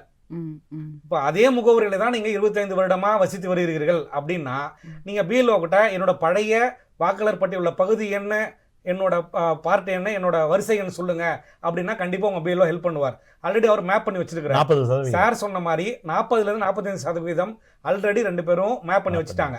இவர் எந்த தொகுதியில் இருந்தார், எந்த பார்ட்டில் இருந்தாருன்னு. இப்போ தொகுதி மறுசீரமைப்புக்கு பின்னாடி சில தொகுதிகள் மாறி இருக்கலாம், ஆனால் அந்த டேட்டாவும் BLO வச்சிருக்கிறார். அதனால் தயவு செஞ்சு உங்கள் BLOவோட பேர், நம்பர், கான்டாக்ட் நம்பர் இருக்கிற எனுமரேஷன் ஃபார்மை நீங்கள் தொடர்பு கொள்ளுங்க முதல்ல. சார் ஒரு காலர் இருக்காங்க, பார்த்துருங்க. கண்டிப்பாக. ஹலோ, வணக்கம் தலைப்பாலம். ஓகே, ஸோ காலர் இல்லை சார், நம்ம கண்டினியூ பண்ணலாம். சரி. இப்போ வந்து இந்த ஃபார்ம் இருக்குல்ல சார், செந்தில் சார் நீங்கள் சொல்லுங்கள், இந்த ஃபார்மில் வந்து இது ஒரு வீட்டில் ஒரு 4 பேர் இருக்காங்கன்னா ஒவ்வொருத்தருக்கும் இந்த ஃபார்ம் வரும். கண்டிப்பா இந்த ஃபார்ம் மட்டும் ஃபில் பண்ணி கொடுத்தா போருமா, இல்லை வேறு எதுவும் படிவங்களும் வந்து நம்ம ஃபில் பண்ணி கொடுக்கணும்? மேம் சார் ஏற்கனவே சொல்லிட்டாங்க, எந்தவித ஆவணங்களையும் நீங்கள் சமர்ப்பிக்க தேவையில்லை. ஓகே ஓகேங்களா? எனுமரேஷன் ஃபார்மை ஃபில் பண்ணி கொடுத்தா போகிறோம். அதில் உள்ள விவரங்களை முடிந்தவரை அனைத்து தகவல்களையும் கொடுக்க முயற்சி செய்யுங்கள். ஓகே. இருந்தால் ஆப்ஷனல் டேட்டா நீ ஃபில் பண்ண வேண்டிய அவசியம் இல்லை. அதுக்காக இருந்தாலும் நீ விட்டுருக்கணும் அவசியம் கிடையாது. இருந்தால் நீங்கள் கொடுக்கணும். சரிங்களா? நல்லது. அதே தான் 2002ல் சார் சொன்ன மாதிரி 2002ல் என்னோட பேர் இல்லை, 2025ல் தான் என்னோட பேர் இருக்குதுன்னா என் தந்தையாரின் விவரங்களை நான் தந்தையாரில் கேட்டு பெற்றுக்கொள்ளலாம். என் தந்தையாரெல்லாம் என் தாயாரிடம் கேட்டு பெற்றுக்கொள்ளலாம். எந்த தொகுதி எந்த தெருவுன்னு தெரிஞ்சால் போகிறோம், நீங்கள் அந்த டேட்டா ஈஸியாக ஃபில்அப் பண்ணிடலாம். அப்போ அந்த ஃபார்ம் ஃபில்அப் பண்ணுறதுக்கு உங்களுக்கு எந்த வித ஒரு காலேஜ் ஸ்டூடெண்ட்டோ ஒரு வேலை செய்கிறவங்களோ ஒரு 11th 12th ஸ்டூடெண்ட்டோ தாராளமாக கண்டிப்பாக ஃபில்அப் பண்ணலாம். ஓகே. என்ன நடக்குதுன்னு தெரிஞ்சால் அந்த வாக்காளர் இன்டர்நெட் யூஸ் பண்ணுறவங்களா இணையதளத்தை யூஸ் பண்ணுறவங்களா இருந்தால் கண்டிப்பாக அந்த ஃபார்ம் ஃபில்அப் பண்ணுறதுக்கு உங்களுக்கு எந்த வித டவுட்டும் வராது. உங்களுக்கு டவுட்னா உங்கள் பிஎல்ஓ கேளுங்க. உங்களுக்கு சந்தேகம் இருக்குன்னா தயவுசெய்து பென்சிலில் ஃபில்அப் பண்ணிவிட்டு உங்கள் பிஎல்ஓட்ட கன்ஃபார்ம் பண்ணிவிட்டு பென்னில் ரைட் பண்ணுங்க. சார் இன்னொரு காலர் இருக்காங்க, பார்த்து வந்துடலாம். ஹலோ, வணக்கம் தலைப்பாலம். வணக்கம். நல்லா கேட்குதுங்க மேடம்? நல்லா கேட்குது சார். உங்கள் பேர் என்ன, எந்த ஊர்லேருந்து பேசுகிறீங்கன்னு சொல்லுங்கள் சார். நான் சென்னையில் தான் இருக்கேன். ஆ, உங்கள் பேர் என்னங்க சார்? மகாகவி பார்த்த நகர், எம்கேபி நகரில் இருக்கேன் மேடம். சரிங்க சார், உங்கள் பேர் என்ன, உங்கள் கேள்வி என்னன்றது மட்டும் கேளுங்க சார். உங்கள் பகுதி பேர்லாம் சொல்கிறதுனால நமக்கு தெரியாது. உங்கள் சந்தேகம் என்னவோ அதை கேளுங்க. என் பேர் முரளிகிருஷ்ணா மேடம். ஆ, நான் எம்கேபி நகரில் 10வது தேக்குப்பூர்ல இருந்தேன். சரிங்க. அங்கிருந்து இப்போ பாண்டாத்தூர் கொஞ்சம் பக்கத்து தெரிஞ்சா வந்திருக்கேன், வீடு காலி பண்ணி. சரிங்க. அதனால இப்போ வீட்டுக்கு வராங்களே ஓட்டுக்கு, எலெக்ஷன் ஆஃபீஸர், அதனால அட்ரஸ் சேஞ்ச் ஆச்சு, ஓட்டர் ஐடியே இருக்கு, அதே வச்சுன்னு ஓட்டு போடலாம்ல, எந்த ப்ராப்ளம் வராதுல்ல? அதுக்கு தான் அவங்க சொல்லிட்டு இருக்காங்க, நம்ம கேட்கலாம். நல்ல கேள்வி தாங்க. நீங்கள் தமிழ்நாட்டில் இருந்தாலும் இது பாண்டிச்சேரிக்கும் பொருந்துறது தான். சென்னையில் இருக்கேன். அதுதான் சென்னை தான், தமிழ்நாடு தான். ஒரு தெருலேருந்து இன்னொரு தெருக்கு, ஒரு தெருவுல இருந்து இன்னொரு தெருவுக்கு மாறி இருக்கீங்க. பக்கத்தெரு. சரி, இப்போ என்னன்னா பக்கத்தெருன்னா அதே தொகுதியில தான் வரும், ஒன்றும் பெருசா மாற்றங்கள் இருக்காது. உங்களுடைய 27 அக்டோபர் பாண்டிச்சேரியில எலக்ட்ரல் ரோலை ஃப்ரீஸ் பண்ணியிருக்காங்க. அநேகமாக தமிழ்நாட்டிலும் அதே தேதியில தான் ஃப்ரீஸ் பண்ணியிருப்பாங்க. அப்ப அந்த சமயத்தில் உங்களுடைய பெயர் நீங்க இப்ப இருக்கிற இடத்துல இருந்ததுன்னா உங்களோட எனுமரேஷன் ஃபார்ம் நீங்க இருக்கிற இடத்துக்கே வரும். இல்ல நீங்க சொன்ன முன்னாடி தெருவுல, உங்க தெருவுக்கு முன்னாடி இருக்கிற தெருவுல தான் உங்க பேரு இருந்தது, நீங்க இந்த இடத்துக்கு மாத்தல, சொல்லுங்க. ஓட்டர் ஐடி ஒரு பழைய தெருவில் தான் இருக்கிறது. உங்க பழைய இடத்துல இருக்கு அப்படின்னா நீங்க மாறினதை இன்னும் நீங்க சொல்லல, இனிமேல் தான் சொல்லணும் இல்லையா? அதனால உங்களுடைய எனுமரேஷன் ஃபார்ம் வந்து உங்களுடைய பழைய விலாசத்துக்கு தான் வரும். நீங்க அங்க பழைய விலாசத்துல போய் வாங்கி அதை ஃபில்அப் பண்ணி கொடுத்தீங்கன்னா டிராஃப்ட் ரோல்ல பேர் வந்துடும். அதுக்கப்புறம் நீங்க அதை மாத்திக்கிறது எளிமையான வழி. நீங்க இத கொடுக்காம விட்டுட்டீங்கன்னா டிராஃப்ட் ரோல்ல உங்க பேர் வராது. நீங்க அப்புறம் கிளைம்ஸ் அண்ட் அப்ஜெக்ஷன் பீரியட் இருக்கு பாருங்க பின்னாடி, அந்த சமயத்துல நீங்க உங்களுடைய பெயரை புதிதாக சேர்த்துக் கொள்வதற்காக விண்ணப்பிக்க வேண்டி இருக்கும். இது பிராக்டிக்கலா நான் சொல்றேன். சரிங்களா? நன்றி. நன்றிங்க சார். சார் இன்னொரு காலர் இருக்காங்க, பார்த்து. ஹலோ, வணக்கம் தொலைப்பாலம். ஹலோ, வணக்கம். உங்க பேர் என்ன, எந்த ஊர்ல இருந்து பேசுறீங்கன்னு சொல்லுங்க. வணக்கங்க, நான் பேர் இளம்பரதி, லாஸ்பேட்ல இருந்து பேசுறேன். சொல்லுங்க சார், உங்க கேள்வியை கேளுங்க சார். நிகழ்ச்சிக்கு முதல்ல என் வாழ்த்துக்கள். மிகவும் சிறப்பான நிகழ்ச்சி, மிகவும் அவசியமான நிகழ்ச்சி. இந்த நேரத்துக்கு நல்லா சிறப்பா விளக்கம் கொடுத்துட்டு இருக்கீங்க, நல்லா புரிஞ்சுது. ஒரு சின்ன 2 சந்தேகம் தான் சார். இந்த போட்டோ விஷயமா சொன்னீங்கல்ல சார், ஆமா, அது ஒயிட் பேக்ரவுண்ட் வந்து கண்டிப்பா அது கம்பல்சரியா சார்? இல்ல நம்ம வீட்டுல ஏற்கனவே போட்டோ வச்சிருப்போம். இப்ப எங்க வீட்டுல 5 வாக்காளர் இருக்காங்க. ஸோ 5 பேரை நாங்க எல்லாம் வச்சிருக்கோம் பழைய போட்டோ. அது இல்லாம இந்த ப்ளூ பேக்ரவுண்ட் இருந்துச்சுன்னா அப்ப அது செல்லாம போயிட்டு எடுக்கணுமா? இல்ல செல்லாம போகுதுன்னு இல்லைங்க ஐயா. ஒயிட் பேக்ரவுண்ட் இருந்ததுன்னா கிளாரிட்டி இருக்கும், புரியுதுங்களா? வாக்காளர் பட்டியலில் உங்க முகம் தெளிவா இருக்கணும்ன்றதுக்காக தான் கேட்கறது. கிளாரிட்டி இப்போ நிறைய பேருக்கு ஆதார் கார்டையில் என் முகமானு தெரியலன்ற சந்தேகம் இருக்குது இல்லைங்களா? அந்த சந்தேகம் வாக்காளர் பட்டியலில் வரக்கூடாது தான். நம்ம மாநிலம் ஏற்கனவே 100% வாக்காளர் அட்டை உள்ள மாநிலம் ஏற்கனவே. அதனால் இந்த வாட்டி ஒயிட் பேக்ரவுண்டில் கொடுத்தீங்கன்னா உங்கள் வாக்காளர் பட்டியலில் உங்களோட ஃபோட்டோ கிளியராக வரணுன்றதான் அந்த நோக்கம், வேறு எதுவும் கிடையாது. இல்லைன்னா ஐயா கருப்படிச்சிடும். ரொம்ப நல்லது, கரெக்டுங்க, நல்லது. அதான் கேட்குறேன். இப்போ கட்டாயமா நாங்கள் புதுசாக மறுபடியும் ஒயிட் பேக்ரவுண்ட் புது படம் எடுத்து தான் கொடுக்கணுமா? கொடுக்கறது நல்லது, கொடுத்தால் பரவாயில்லையா? கொடுக்கறது நல்லது. எதற்காக கேட்குறோன்றதை நான் உங்களுக்கு விவரித்து சொல்லியிருக்கேன். முடிவு உங்களுது. இன்னொரு கேள்வி சொன்னீங்களா, அதை கேளுங்க. இன்னொன்னு வந்து அந்த சைஸ் ரொம்ப சின்னதா இருக்கு. அந்த இடத்துல அமர்ற மாதிரி போட்டோஸ் இருக்கணுமா இல்ல நார்மல் பாஸ்போர்ட் சைஸ் போட்டோஸ்னா பரவாயில்ல? அந்த இடத்துல அமர்ற மாதிரி, ரொம்ப வெளியே போற மாதிரி வேணாம். ஐடியா வந்து உங்களுடைய போட்டோ புதுசா வர்ற ரோல்ல தெளிவா இருக்கணும்ன்றதுக்காக தான். இப்ப பாஸ்போர்ட் சைஸ்ல இல்லைங்க, அது கொஞ்சம் சின்னதா இருக்கு. ஸ்டாம்ப் சைஸ் சொல்லுவாங்க, இல்ல அந்த சைஸ்ல இருக்கு அந்த பாக்ஸ். இல்ல பாக்ஸ் அந்த மாதிரி இல்லைங்க ஐயா. பாஸ்போர்ட் சைஸ் என் கையில ஃபார்மே இருக்கு, நான் காட்டினேன். பாஸ்போர்ட் சைஸ் போட்டோ அவங்களும் ஃபார்ம் வாங்கிட்டாங்கன்னு நினைக்கிறேன். அதை வச்சு தான் சொல்றாங்க. அதை வச்சே கொடுங்க. உங்க பாஸ்போர்ட் சைஸ் போட்டோ ஒட்டலாம் சார், கண்டிப்பா ஒட்டலாம் சார். அதுல இடம் இருக்கு. அந்த பொட்டியை தாண்டி கொஞ்சம் வெளியே வந்தா தப்பு. பரவாயில்ல. நல்லதுயா, ரொம்ப நல்லது. நீங்க ஐயா, நீங்க உங்களுடைய கேள்வி கேட்டதற்கு ரொம்ப நன்றி. இந்த இன்ஃபர்மேஷனை உங்களோட நிறுத்திக்காதீங்க. இந்த கேள்வியை நீங்க தைரியமா நிகழ்ச்சியில கலந்து கொண்டதுனால கேட்டுட்டீங்க. உங்களை சுத்தி இருக்கிறவங்களுக்கு கொஞ்சம் பரப்புங்க. பாண்டிச்சேரியில மிகச்சிறந்த முறையில நம்ம இதை நல்லபடியா நடத்தி முடிப்போம். நன்றி. மிக்க நன்றி.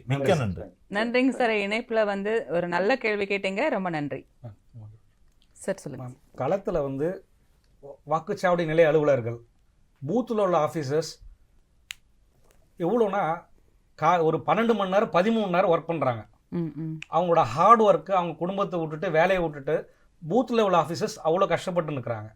ஆனால் பொதுமக்கள் அனாவசியமான கேள்விகளை தவிர்த்து, அதாவது ஒரு இன்னைக்கு கால் நடந்த ஒரு கஷ்டப்பட நம்ம கூட நான் ஏன் ஃபார்ம் வாங்கணும், நான் வாங்க தேவையில்லை அப்படின்னு ஒரு வாக்காளர் சொல்லியிருக்கிறார். அது மாதிரிலாம் பாருங்கள், வர்றவங்க டீச்சர்ஸு, அங்கன்வாடி ஒர்க்கர்ஸு, பூத்தில் உள்ள ஆஃபீஸர்ஸ் அவ்வளோ சிரமப்பட்டு ஒரு தேசிய நலனுக்காக வீடு வீடாக வந்து உங்கள்கிட்ட அந்த பாரத்தை ஃபோன் கொடுக்குறாங்க.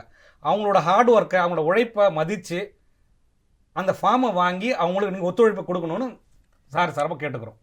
பொதுமக்களுக்கு எங்களுடைய வேண்டுகோள் இது வந்து இஆர்ஓ வாக்காளர் பதிவு அதிகாரி 4 மட்டும் இல்லைங்க. இது வந்து த்ரூ அவுட் இந்தியாவில் 12 ஸ்டேட்டில் நடக்குது. எல்லா மக்களுக்கும் சொல்கிறோம், தயவு செஞ்சு பிஎல்ஓ வராங்க. சார் சொல்கிற மாதிரி மிக கடினமான பணி, எல்லாருக்கும் பதில் சொல்ல வேண்டிய இடத்துல இருக்காங்க. உண்மையிலே அவங்க தான் எலெக்ஷன் கமிஷனுடைய ஃபேஸ். நாம் யாரும் எலெக்ஷன் கமிஷனில் இருக்கிறவங்கள பார்க்குறது இல்லை, நம்ம பிஎல்ஓவை தான் பார்க்குறோம். அவங்களுக்கு உதவி செய்யுங்கள் என்பது எங்களுடைய தாழ்மையான வேண்டுகோள். சார், இப்போ டிக்ளரேஷன் ஃபார்ம் அப்படின்னு ஒன்று சொல்கிறீங்க, அதுனா என்னன்றது கொஞ்சம் தெளிவாக நீங்கள் சொல்கிறீங்களா? நீங்கள் சொல்லுங்கள். இப்போ நம்ம வந்து எனிமரேஷன் ஃபார்மை முடிச்சுட்டு வரோம். இப்போ டிக்ளரேஷன் ஃபார்முக்கு போகிறதுக்கு முன்னாடி இன்னொரு முக்கியமான ஒரு கேள்விக்கு, நான் எழாத கேள்விக்கு ஒரு பதில் சொல்லிடுறேன். ஏன்னா சமயம் கம்மியாக இருக்குது. ஸ்க்ரீனில் வந்து டிக்ளரேஷன் ஃபார்ம் இருக்குது, அது அப்படியே இருக்கட்டும். இந்த ஃபார்மை நீங்கள் எனிமரேஷன் ஃபார்மை நீங்கள் டிக்ளரேஷன் ஃபார்ம் இல்லை, எனிமரேஷன் ஃபார்மை ஒரு குடும்பத்தில் இருக்கிற அடல்ட் மெம்பர், 18 வயது பூர்த்தியானவர்கள் யார் வேண்டுமானாலும் பெற்றுக்கொள்ளலாம். அந்த குடும்பத்தினர் சார்பாக ஃபில்லப்பும் பண்ணி கொடுக்கலாம். சரிங்களா? அதனால தான் அந்த அப்ளிகேஷன்ல கீழே பார்த்தீங்கன்னா, மேற்சொன்ன வாக்காளராகிய நான் பார் என் குடும்பத்தார் அப்படின்னு ஆரம்பிக்குது. அப்ப அவங்க செய்யலாம், இல்ல குடும்பத்தார் அவங்களுக்காக ஒருத்தர் செய்யலாம். இதுதான் இதை படிச்சு பார்த்துட்டு தான் நீங்க கையெழுத்து போடுறீங்க. மறுபடியும் சொல்கிறேன், எனுமரேஷன் ஃபார்மை டீடைல்ஸை ஃபில்அப் பண்ணி போட்டோலாம் ஒட்டி, குடும்பத்தில் இருப்பவர்கள் யாராவது ஒருத்தர் கூட வயது வந்தவர்கள் 18 வயசு பூர்த்தியானவர்கள் இதை கொடுக்கலாம். இப்ப இது முடிஞ்சிடுச்சு. இதோட எனுமரேஷன் ஃபார்ம் முடியுது. நாம டிக்ளரேஷன் ஃபார்முக்கு போறோம். டிக்ளரேஷன் ஃபார்ம் யாருக்கு கொடுக்க போறோம்னா, நேற்று எங்கள் தலைமை தேர்தல் அதிகாரி சொன்ன மாதிரி, யாரெல்லாம் நீங்க கூட கேட்டீங்க 18 வயது பூர்த்தியானால் அவங்க தான் இப்ப என்ன சேர்க்க முடியாதா அப்படின்னு கேட்டீங்க. இல்ல, நான் ஏற்கனவே ஷெட்யூல்ல சொன்னேன். கிளைம்ஸ் அண்ட் அப்ஜெக்ஷன்ஸ் கொடுக்கறதுக்கு டைம் நிறைய கொடுத்துருக்காங்கன்றதையும் சொன்னேன். அதனுடைய ஃபைனல் டிசிஷன், ஃபைனல் ரோலை 7 பிப்ரவரி பப்ளிஷ் பண்ணுவாங்கன்னு சொன்னேன். ம் இப்போ 18 வயது பூர்த்தி அடைந்த அனைவரும் ம் அந்த ஃபார்ம் 6 சேர்தல் படிவம் ம் அதை கொடுக்கும் பொழுது அவங்க அது கூட டிக்ளரேஷன் ஃபார்ம் திரையில இருக்கு பாருங்க, ம் அந்த டிக்ளரேஷன் ஃபார்மை கொடுக்கணும். ஓகே. இதுதான் சம்மரி ரிவிஷனுக்கும் இப்ப நடக்கிற எஸ்ஐஆருக்கும் இருக்கிற வித்தியாசம். ஓகே. ஃபார்ம் 6 யாரெல்லாம் 1/1/2026 தகுதி நாளாக கொண்டு தயாரிக்கப்படும் இப்ப நடக்கிற அந்த வாக்காளர் பட்டியல் சிறப்பு தீவிர திருத்த பணிக்கு ம் ம் ஃபார்ம் 6 கொடுக்குறவங்க எல்லாம் ஃபார்ம் 6 கூடவே எங்களுடைய பிஎல்ஓஸ் உங்களுக்கு இந்த டிக்ளரேஷன் ஃபார்மையும் கொடுப்பாங்க. ம் இந்த டிக்ளரேஷன் ஃபார்மை நீங்க ஃபில்அப் பண்ணி கையெழுத்து போட்டு கொடுக்கணும். ஓகே. என்ன வித்தியாசம்னா இந்த டிக்ளரேஷன் ஃபார்மை இண்டிவிஜுவல் தான் கொடுக்கணும். யாரு 18 வயது பூர்த்தி செய்து என்னுடைய பெயரை சேர்த்து கொள்ளுங்கள்னு கேட்கிறாரோ ம் அவர்தான் இந்த டிக்ளரேஷன் ஃபார்ம்ல கையெழுத்து போடணும். ஓகே. ஆனா எனிமரேஷன் ஃபார்ம் அந்த ஃபார்ம்ல குடும்பத்துல இருக்க யார் யார் வேணா கையெழுத்து 18 வயது நிரம்பியவர்கள் கொடுக்கலாம். ம். வேறுபாடு புரிஞ்சுதுங்களா? ம் இப்ப இந்த டிக்ளரேஷன் ஃபார்மை பாருங்க. ஃபார்ம் 6 வழக்கமான ஃபார்ம் 6.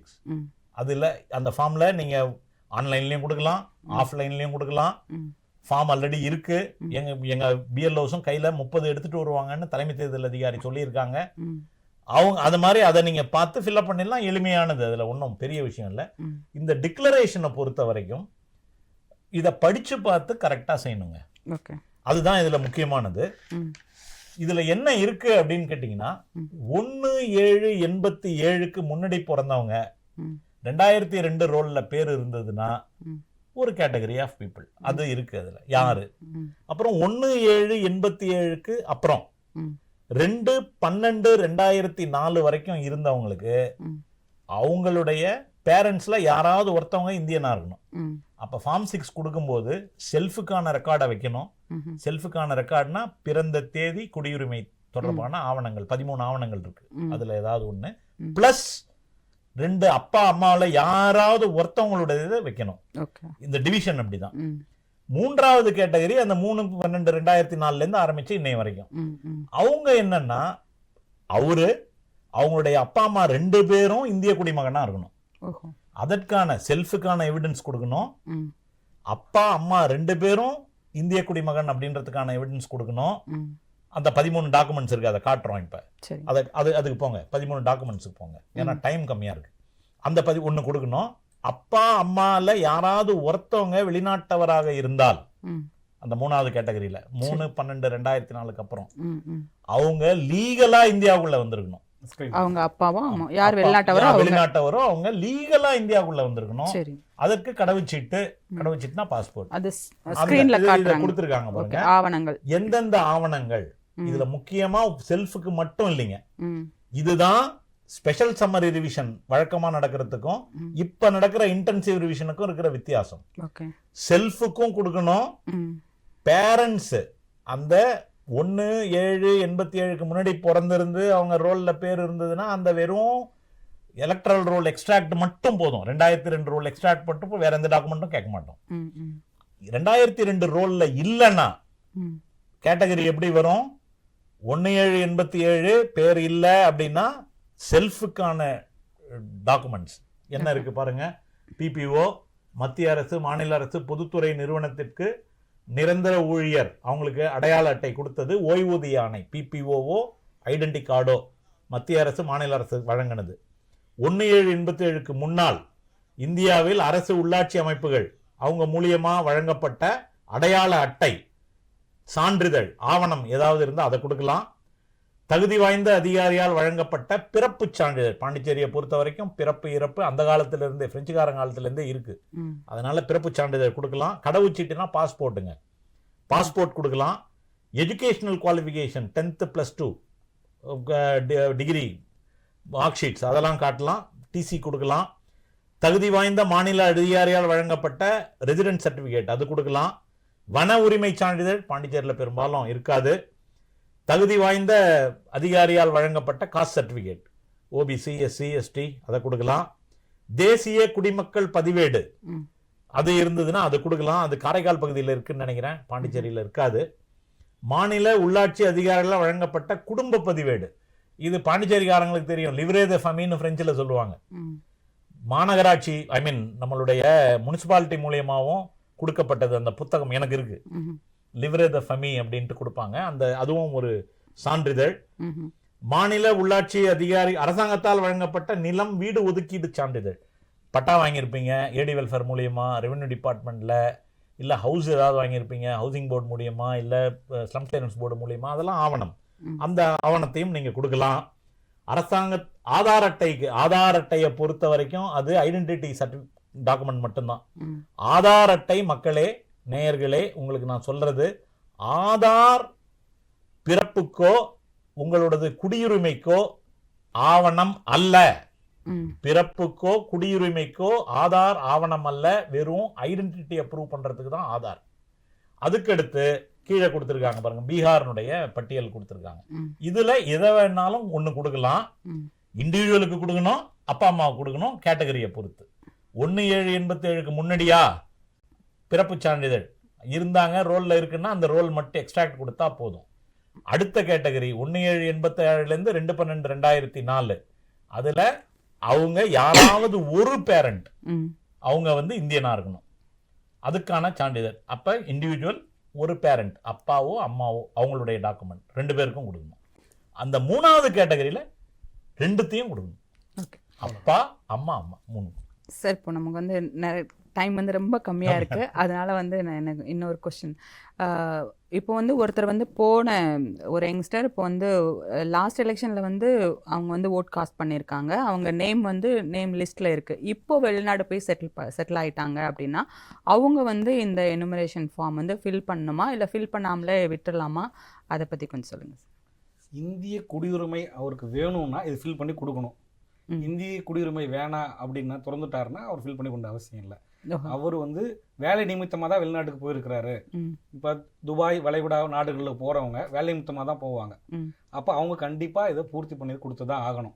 இருந்தால் மட்டும்தான் வாக்காளர் பட்டியலில் அவங்க பேர் இடம்பெறும்.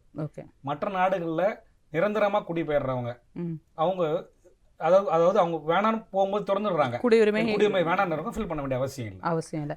இப்போ அவங்க வெளிநாட்டில் இருக்கிறாங்க, திரும்ப வர்ற ஐடியால தான் இருக்கிறாங்க அப்படின்னா அவங்க சார்பாக அவங்க பேரண்ட்ஸ் ஃபில் பண்ணி கொடுத்துடலாம் இல்லையா? ஃபில் பண்ணி கொடுக்கலாம், ஆனால் அவங்களோட விவரங்கள் முழுமையாக பூர்த்தி அடையணும். அது எப்படி இருந்தாலும் நீங்க ஃபில் பண்ணி கொடுத்துடலாம். அதாவது நம்ம இதை பத்தி ஏற்கனவே சொல்லியிருக்கோம். அந்த குடும்பத்தில் இருக்கிறவங்க, அதாவது முதல்ல இதை கொஞ்சம் தெளிவாக புரிஞ்சுப்போம், டைம் கம்மியாக இருக்கு. வெளியூர் போயிருக்காங்க, இந்தியன் பாஸ்போர்ட்லேயே தான் இருக்கிறாங்க, அதுதான் செந்தில் சொன்னாங்க அப்படின்னா அவங்க இதை ஃபில்அப் பண்ணி கொடுக்கணும். அவங்க அங்கே இருக்கிறாங்க, நோ ப்ராப்ளம். இங்கே இருக்கிறவங்களே நான் ஏற்கனவே சொல்கிறேன், 18 வயது நிரம்பிய குடும்ப உறுப்பினர் யார் வேணாலும் ஃபில்அப் பண்ணி கொடுக்கலாம். ஆனால் இந்திய தேர்தல் ஆணையம் வெளிநாட்டு வாழ் இந்தியர்களுக்காக ஒரு வெளிநாட்டு வாழ் இந்தியர்னா இந்தியர்கள் அங்கே போய் அந்த OCI கார்டெலாம் நான் சொல்லல, இந்தியன் பாஸ்போர்ட் ஹோல்டர்ஸ் அவங்க வெளியே இருந்தாங்கன்னா 6A வச்சுருக்காங்க. நான் ஏற்கனவே சொன்ன அந்த voters.eci.gov.inல போனீங்கன்னா லெஃப்ட் சைடில் ஃபார்ம் 6, 6A, 7, 8 இருக்கு. அந்த 6A அவங்க ஃபில்அப் பண்ணலாம். ஒரே ஒரு விஷயம் என்னன்னா, அதில் எபிக் நம்பர் வராது. பாஸ்போர்ட்ல எந்த அட்ரஸ் இருக்கோ அந்த அட்ரஸ்ல அவங்களுடைய பெயரை சேர்த்து கொள்ள முடியும். எலக்ட்ரல் ரோல்ல இதுக்காக தனி செக்ஷன் இருக்கும், 999 வெளிநாடு வாழ் இந்தியர்கள்னு ஒரு தனி செக்ஷன், அதுல உங்க பேர் வந்துடும். இதுதான் ஈஸியான வழி. சார் சொன்னதுதான் கொஞ்சம் நான் ஆட் பண்ணேன். இன்னொரு கொஸ்டின் சார், இப்போ ஒருத்தர் ஒரு ஊர்லேருந்து இன்னொரு ஊருக்கு மாறி வந்துட்டாங்க அப்படின்னா அவங்க திரும்பவும் அந்த ஊரில் போயிட்டு தான் வாங்கிட்டு அவசியம் இல்லை மேடம். அவங்க ஃபார்ம் 8 கொடுக்கணும், டிக்ளரேஷன் ஃபார்ம் கொடுக்கணும். ஏற்கனவே சொன்ன மாதிரி அந்த இணையதளத்தில் போய் அவங்க எந்த தொகுதி எந்த தெருவுன்னு தெரிஞ்சால் போகிறோம் அந்த காப்பி ஈஸியாக எக்ஸ்ட்ராக்ட் எடுக்கலாம். அவ்வளோ ஈஸியாக தான் அந்த இணையதளம் இருக்குது. அதுலேருந்து அந்த காப்பி எடுத்து அவங்க டேட்டா ஃபில் பண்ணி கொடுத்தா போகிறோம். வேறு எதுவும் என்க்ளோஸ் பண்ண வேண்டிய அவசியமே கிடையாது. அந்த சட்டமன்ற தொகுதியின் பெயர், சட்டமன்ற தொகுதி எண், பகுதி எண், வரிசை எண், இதை மட்டும் நீங்கள் அதை பூர்த்தி பண்ணி கொடுத்தா போகிறோம். நீங்கள் எந்த ஆவணத்தையும் இணைக்க வேண்டிய அவசியம் இல்லை. அதில் இந்த எனுமரேஷன் ஃபார்ம் கூட வேறு எந்த ஆவணத்தையும் நீங்கள் இணைக்க வேண்டிய அவசியம் கிடையாது. Okay sir. சார், இப்போ நம்ம நிகழ்ச்சிக்கு இறுதி பகுதிக்கு வந்தாச்சு. நீங்கள் ஏதாவது மக்களுக்கு சொல்லணும், இதை தவிர்த்து நம்ம ஆல்மோஸ்ட் எல்லாத்தையுமே கவர் பண்ணிட்டோம்னு நினைக்கிறேன். வேறு ஏதாவது சொல்ல வேண்டியிருந்தால் சுருக்கமாக சொல்லலாம். நான் சொல்லவா? ஓகே. நன்றி. என்னன்னா பாருங்களேன், தகுதியான ஆட்களை வாக்காளர்களை நாம் விட்டுவிடக்கூடாது. உங்களுடைய ஒத்துழைப்பை கோருகிறோம். நம்பர் 1. இறந்து போனவர்களை தயவு செஞ்சு சொல்லி பேரை எடுத்துருங்க. 2, குடியிரு மாறியவர்கள், இடம் புலம்பெயர், இங்கேருந்து போயிட்டீங்க கன்னியாகுமரிக்கு அப்படின்னா உங்கள் பேர் இங்கே இருக்க வேண்டிய அவசியம் இல்லை, நீங்கள் அங்கே மாற்றிக்கலாம். அதுக்கான ஸ்டெப்ஸ் எடுங்க. சரிங்களா?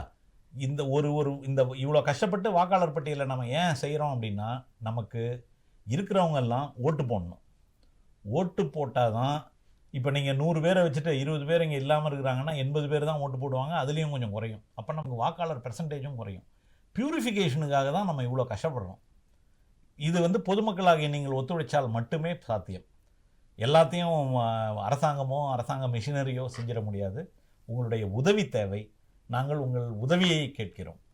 அதே மாதிரி இப்போ நாங்கள் சொன்னதெல்லாம் படித்தவங்க, புரிஞ்சுக்கிட்டவங்க மற்றவங்களுக்கு சொல்லுங்கள். தவறான கைடன்ஸ் கொடுத்துடாதீங்க. எந்த சந்தேகமாக இருந்தாலும் எங்கள் உதவி வாக்காளர் பதிவு அதிகாரி சொன்ன மாதிரி அந்த ஃபார்ம்லேயே பிஎல்ஓ நம்பர் ஈஸிலி அவைலபிள். அவங்கள காண்டாக்ட் பண்ணுங்கள். எப்போ வேண்டுமானாலும் எங்களை காண்டாக்ட் பண்ணலாம். ஹெல்ப் டெஸ்க்கு ஹெல்ப் டெஸ்க் காண்டாக்ட் பண்ணலாம். ஐயா சொன்ன மாதிரி 1950 1950 எண்ணை தொடர்பு கொள்ளலாம். இவ்வளோ வசதிகள் உங்களுக்கு நாங்கள் எலெக்ஷன் கமிஷன் செஞ்சு கொடுத்துருக்கு. எங்களை பயன்படுத்தி கொள்ளுங்கள். தகுதி வாய்ந்த அனைவர் பெயரும் நம்மளுடைய வாக்காளர் பட்டியலில் இடம் பெற வேண்டும். அதற்கான உங்களுடைய ஒத்துழைப்பை கோருகிறோம். ரொம்ப நன்றி சார். ரொம்ப அழகாக இன்னைக்கு எக்ஸ்பிளைன் பண்ணீங்க. இந்த ஃபார்ம் எடுத்துகிட்டு போய் கொடுத்தா யார் வேணால் ஈஸியாக ஃபில் பண்ணிடலாம். அந்த அளவுக்கு நீங்கள் ரொம்ப அழகாக எக்ஸ்பிளைன் பண்ணீங்க சார். நீங்கள் எவ்வளோ பிஸியாக இருக்கிறீங்க அப்படின்னு சொல்லிட்டு நான் பார்த்தேன். அந்த இதுலேயும் நம்ம நேயர்களுக்கு இது மூலமாக சொல்லணுன்றக்காக நிறைய விஷயங்கள் சொன்னீங்க. ரொம்ப நன்றிங்க சார். நன்றி நன்றி நன்றி. நேயர்களே, இந்த நிகழ்ச்சி உங்களுக்கு ரொம்ப பயனுள்ளதாக இருந்திருக்கும் அப்படின்னு நம்புகிறோம். அவங்க எவ்வளோ தெளிவாக சொன்னாங்க அப்படின்னாக்கா அவங்க அதுலேயே பிஎல்ஓ நம்பர் இருக்கும், ஃபார்மில் இருக்கும், நீங்கள் நம்பர் கொடுத்துருவாங்க, அவங்களுக்கு கால் பண்ணி கேட்கலாம் அப்படின்னு சொன்னாங்க. வெப்சைட்டில் போய் எவ்வளோ ஈஸியாக நீங்கள் எடுத்துக்கலான்றத சொன்னாங்க. அதையும் தாண்டி உங்களுக்கு இது எதுவுமே தெரியலனா கூட 1950 அப்படின்ற நம்பருக்கு, அதாவது 1950ன்ற நம்பருக்கு நீங்கள் ஃபோன் பண்ணாலே உங்களுக்கு அவங்க ஃபோன் பண்ணி உங்களுக்கு எல்லா டீட்டெயிலையும் எடுத்து கொடுத்துருவாங்க. அப்படின்ற அந்த அளவுக்கு எளிமையாக கொடுத்துருக்காங்க அப்படின்றத தெளிவாக சொன்னாங்க.